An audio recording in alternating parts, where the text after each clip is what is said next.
Bonjour, je suis très heureux de vous retrouver. J'ai envie de vous proposer une série de petites vidéos pour vous faire gagner en crédibilité, en efficacité, en aisance relationnelle, etc. J'ai envie qu'on parle de vocabulaire et des mots qu'il nous faut soit utiliser, soit éviter. Par exemple, s'il y a bien un mot qui est à éviter et à bannir de notre vocabulaire professionnel, c'est le mot « essayer ».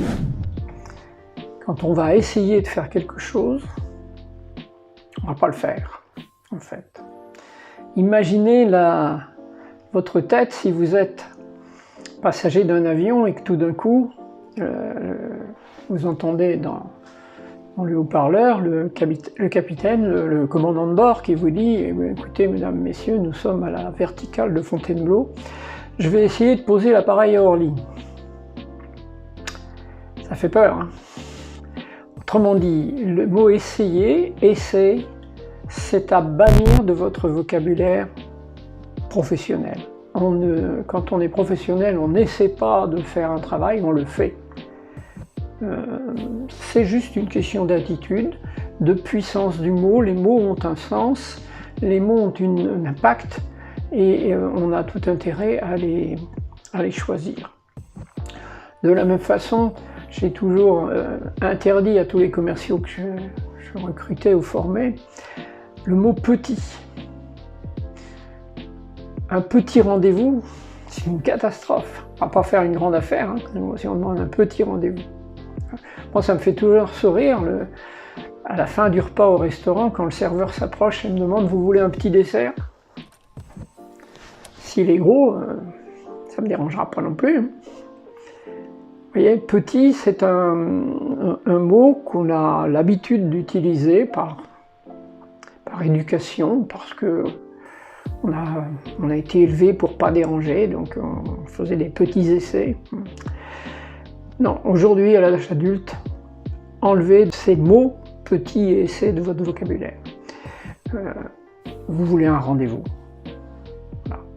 Vous n'intéresserez pas les décideurs si vous quémandez. La pire des attitudes quand on veut quelque chose, si vous voulez par exemple un rendez-vous avec votre banquier, eh bien, vous avez besoin d'un rendez-vous pour lui parler d'un projet sérieux. Si vous lui demandez un petit rendez-vous pour peut-être parler d'un petit essai, il ne va pas vous prendre au sérieux et ça ne l'intéresse pas. Question d'attitude, question d'impact sur les mots. Les mots que nous utilisons pour décrire une situation ont un impact. Cet impact peut même agir sur notre morale, sur notre énergie. J'ai accompagné il y a quelque temps un chef d'entreprise qui avait été trahi par son associé. L'associé avait, comme on dit chez moi, piqué dans la caisse. Et la même situation vécue par deux individus différents peut être ressentie différemment, bien sûr. On sait tous ça. Mais celui-là me disait qu'il était trahi, poignardé. Quand on se sent poignardé, on n'a pas beaucoup de lucidité pour chercher les solutions. Donc mon accompagnement a consisté à lui faire chercher des mots qui pourraient qualifier la situation d'une façon qui soit plus supportable pour lui.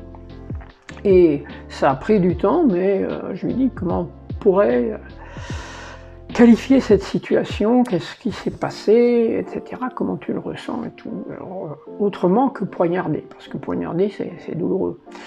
Et il a fini, après plusieurs hésitations, par me dire qu'il était déçu, qu'il était surpris, qu'il était...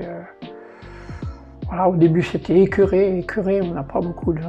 Mais quand on est déçu, on peut... Voilà. On a été déçu d'autres fois, et on peut retrousser les manches et rebondir.